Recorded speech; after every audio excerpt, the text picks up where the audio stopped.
Predicar, reino de los cielos o lago de fuego.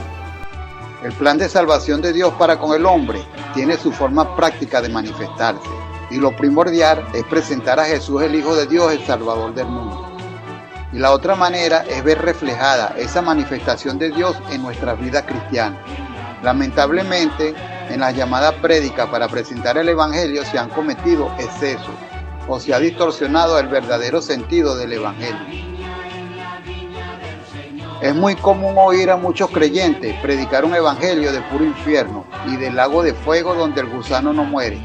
A veces uno lo siente hasta con morbo. Sé que algunos hermanos lo hacen con buena intención de querer ganar almas para Cristo, pero no es correcto esa forma de presentar al Mesías, el Salvador del hombre. Hasta la misma lógica humana nos muestra que eso no es la forma correcta de presentar a alguien. Ustedes se imaginan que un vendedor presente su producto solo enfocándose en los aspectos negativos del artículo a ofrecer y no en las cualidades positivas del mismo. ¿Verdad que eso es algo incoherente? Sin embargo, muchas veces se suele hacer así cuando presentamos a Jesucristo, nuestro Señor y Salvador, ya que se ve como si se mostrara un Jesús castigador, hasta injusto, porque muchos que están atados a vicios piensan que no es culpa de ellos su estado pecaminoso, sino que son productos de sus circunstancias. Por ello, lo real y justo es presentar al buen Jesús, santo, comprensible a nuestras necesidades espirituales y físicas, porque Él vino a traernos luz, paz y una esperanza de vida eterna, alejados del pecado y los sufrimientos. De modo que predicar el Evangelio no es azuzar a las personas que se metan a cristianas, para que no vayan a un lago de fuego y azufre, sino que evangelizar es traer paz, consuelo a los corazones y una esperanza a la raza humana, de vida eterna, sin enfermedades ni dolores. De allí la etimología de evangelio, que significa buenas nuevas, noticias buenas. De lo contrario, no tiene sentido en llamarle evangelio de buenas noticias, si se le va a decir a la persona que va para el infierno si no se arrepiente, si de por sí ya lo están. La idea es más bien sacarlo de ahí, de ese estado pecaminoso y de esa condición de muerte. Y nuestro común objetivo es ser ese instrumento útil de Dios para sacar a tales personas de ese ardiente lugar. Por eso el Señor llamó a sus discípulos como pescadores de hombres. Lea Mateo 4:19. Ese calificativo dicho por el Mesías a sus apóstoles, de pescadores de hombres, es porque ellos debían sacar del pozo de la perdición a los hombres y mujeres hundidos en un mar de desgracia, apartados de Dios. Y la red o anzuelo con la cual iban a realizar esa pesca milagrosa tenía la siguiente connotación: y yendo, predicar diciendo, el reino de los cielos se ha acercado, sanar enfermos, limpiar leprosos, resucitar muertos, echar fuera demonios, de gracia recibiste, da de gracia. Mateo 10, 7 al 8.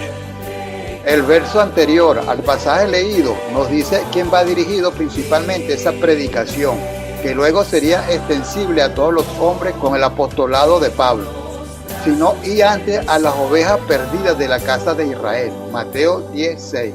Para alcanzar ese anhelado reino de los cielos debe existir una reconciliación con Dios, el cual se logra con el arrepentimiento de los pecados cometidos para que Dios perdone nuestras ofensas hechas con nuestro Padre Creador.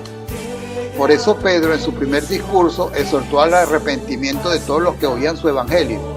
Así que arrepentidos y convertidos para que sean borrados vuestros pecados y para que vengan de la presencia del Señor tiempo de refrigerio. Y Él envía a Jesucristo que os fue antes anunciado. Hechos 3, 19 al 20.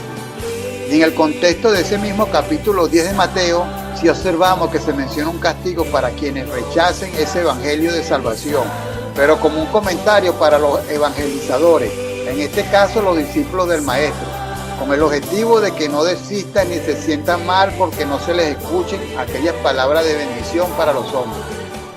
Juan el Bautista también comenzó su ministerio con el mismo formato de un arrepentimiento para heredar un reino de los cielos.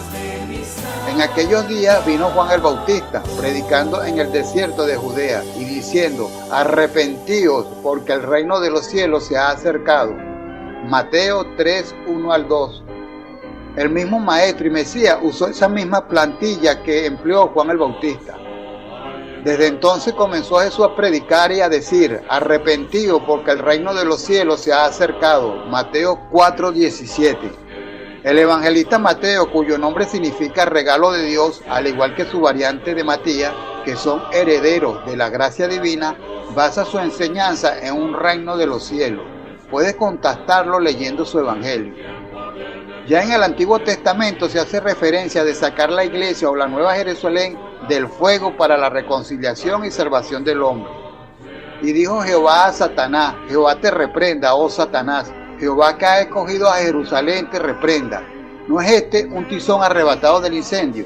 Y Josué estaba vestido de vestiduras viles y estaba delante del ángel. Y habló el ángel y mandó a los que estaban delante de él diciendo: quitadle esas vestiduras viles. Y a él le dijo: mirá que he quitado de ti tu pecado y te he hecho vestir de ropas de gala. Zacarías 3:2-4. ¿Qué tan efectivo puede ser para un inconverso hablarle de un infierno, cuando generalmente ellos suelen decir que si existe un infierno, ese está aquí en la tierra, por los sufrimientos e injusticias que se observan a diario?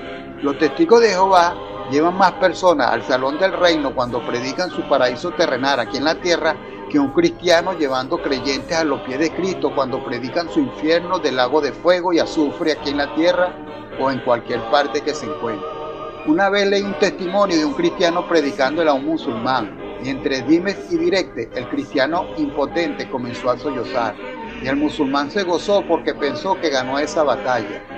Tiempo después, aquel musulmán se convirtió al cristianismo, gracias a aquella conversación, y en su testimonio explica que aunque él se sentía bien, no podía dejar de pensar del por qué lloró el cristiano, y se dio cuenta que era porque éste le amaba, y lloraba porque no pudo convencerlo de su error. Y eso le demostró al musulmán que ese hombre era un varón de Dios, porque Dios es amor, y el amor es un atributo divino. Ahora bien, no es que no sea bíblico predicar un infierno o lago de fuego, si el mismo Señor Jesucristo lo hizo. Pero aquí es donde está la distorsión de las predicaciones, puesto que sí es necesario hacerlo, pero solo a las personas que ya tienen conocimiento de su palabra, pero que su conducta deja mucho que desear, aconsejándolo para evitar caer en ese tormentoso lugar. Y también es aplicable a aquellos que dicen creer en Dios en la figura de Jesucristo, pero con sus actos producen frutos dignos de condenar. Porque si pecáramos voluntariamente después de haber recibido el conocimiento de la verdad, ya no queda más sacrificio por los pecados, sino una horrenda expectación de juicio y de hervor de fuego que ha de devorar a los adversarios. Hebreos 10, versos 26 al 27. Así que no se puede decir a una persona creyente que no anda bien espiritualmente por tener comunión con el mundo y sus placeres que Cristo te ama, porque ese pseudo creyente ya tiene noción de Dios y de su amor por él en la cruz del Calvario. A esta clase de personas sí hay que hablarle duro, pero con la verdad, de un lugar de castigo si no se arrepiente y se aparta de sus malos caminos, pero siempre en el marco de la legalidad espiritual y el respeto tolerante. Hermanos, si alguno fuere sorprendido en alguna falta, vosotros que sois espirituales, restaurarle con espíritu de mansedumbre, considerándote a ti mismo, no sea que tú también seas tentado. Gálatas 6:1.